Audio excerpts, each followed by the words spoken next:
What's up, everybody? Welcome back to my channel. My name is Boss. I am a Colorado certified gardener, and right now I am sweating my butt off. It's about 100 degrees here today in Denver, Colorado, and the next few days are going to be even hotter. This is really atypical for the month of June, especially middle June like it is right now. Today is only the 19th, so my garden wasn't ready. So I just came back inside. I'm sweaty, I'm gross. I got my chicken cup full of water, and I'm going to share with you some of my tips on how to keep your garden cooler during these really hot spells in the summer. Some things you can do to make sure that your plants have as much protection as possible. Some are really easy, some require a little bit of equipment, but let's go out there and take a look. So the very first thing I'm going to do out here in my garden tonight is deep water everything. So the best thing you can do to keep your plants happy and healthy during a heat storm is probably get some cool water to that root zone and make sure that they're watered deep down so that they're not going to dry out too fast. It's not just the heat, but here in Colorado especially, it's very dry. So that soil will dry out really quick when it's 100, 105 degrees. You can't mess around. You want to get this deeply watered. So I've got my drip system going. I'm also going to come in on top of my drip system with the hose and just give an extra layer of water to everything. I'm going to stand out here for a good 30 to 45 minutes just putting water on the gardens, and that's the very first step. By doing that, I can ensure the root zone stays cool and moist tomorrow when it's really hot and I'm off at the office, not able to come keep an eye on things, right? But once I have everything really well watered in, I'm going to go ahead and turn the drip off because my next step is really simple, but it's vital for, in my opinion, pretty much any garden, and that's putting down mulch.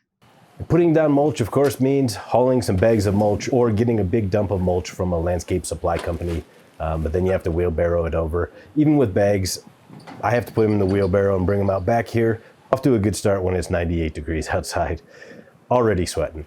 But this year I'm using something a little bit different. It's this gorilla hair mulch. It is a cedar wood product, but it's shaved really thin and fine, so it's more fibrous and less chunky than typical wood chips. This gorilla hair, and there's lots of other products like it, look for cedar mulch and shredded cedar mulch. Those are the types of things you're looking for. It'll allow a lot more water to pass through. It'll still do a great job keeping a protective layer on top of your soil. It'll hold that moisture in longer. So now that I've deep watered everything, once I get this layer of mulch down, everything will stay moist longer, and that's crucial on a hot, hot summer day. To put the mulch down, it's dead simple. You just want to spread it out. If you have a lot of space between your plants, you can just dump the bag and then spread it out. Here I'm going to be a little bit more careful because I also have some young seedlings and flower seedlings growing within my pepper beds. So I'm going to kind of mostly dump it by the handful and then spread it out and make sure it's evenly covering everything. You'll want a 2 to 3 inch layer of mulch across most garden beds. So once I've got all of that mulch spread out, looking good, I want to go ahead and hit it all with a hose, kind of water it down so that it's not too dry, it's not dusty. It'll also help get rid of some of the pieces of mulch that landed in my plants because, you know, you want them to look nice. You don't want little bits and pieces of brown mulch in your pretty green plants. My pretty green plants are also full of holes from hail. There's been some tough weather, but they're going to do okay. That's why I'm putting the mulch on. That's why I deep watered. I feel pretty good right now that most of these plants will be just fine now that they've had a good deep watering and they've got that mulch on to keep the moisture in, even though it's going to be well over 100 degrees tomorrow. But there's one more thing that I want to show you really quick that is another crucial step to keeping your garden cool and a little bit shady, and that's using shade cloth. If you watch my channel, you've seen me talk about shade cloth before. In my climate, this is a must. The direct southern sun that I get here in Colorado is intense. Remember, I'm a mile closer up to the sun, so the atmosphere is thinner. There is less diffusion of that heat and sunlight and UV, so you can fry plants very easily. Shade cloth is fairly inexpensive. I've got this big roll. It's 100 feet long by 6 feet wide. I think it was around $40 for all of this. This will be enough to cover every part of my yard if I wanted to, but I'm going to show you my favorite way to install it, which is really just stretching it across T-posts. So I've got these T-posts at 4 corners of my garden beds here. I'm going to start in the back and just kind of roll out what I need, approximate length. I'm going to leave a little bit of extra. I want it to hang over the front of these beds since the sun will come directly in at a high angle from the south. And even if I just put it over the top, it would just come right in the side and still cook the plants. So really all you have to do is get it stretched out. You'll want it pulled taut and above your plants. You don't want it resting on the foliage. But up here at about 6 feet, this should be okay. For my initial placement, I just stretch it and then kind of use the hooks that are on the T-posts themselves to hold it in place temporarily. Once I've got it where I need it to be, just enough slack to be able to cover that front, I'm going to use these little clips that are specially designed for shade cloth. You can buy them on Amazon. I'll leave a link below. These things are awesome.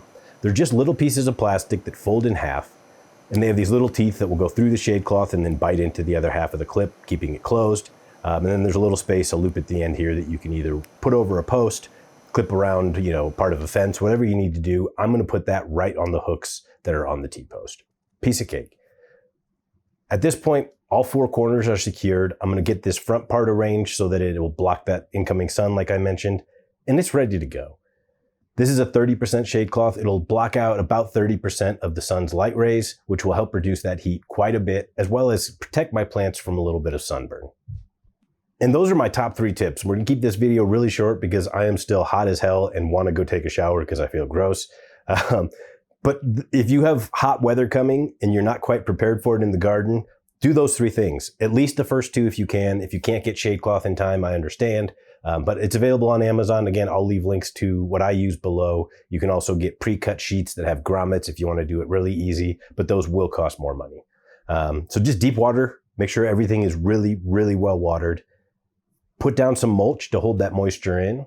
And if you can, get some shade cloth. I don't know, put an umbrella up. Anything to block the sun's direct light from hitting your plants will absolutely help reduce the heat and keep them happier. If you enjoyed this video, please check out my channel for more gardening tips, as well as a ton of information on growing and eating chili peppers. I will see you again very soon, and remember, plants help us grow.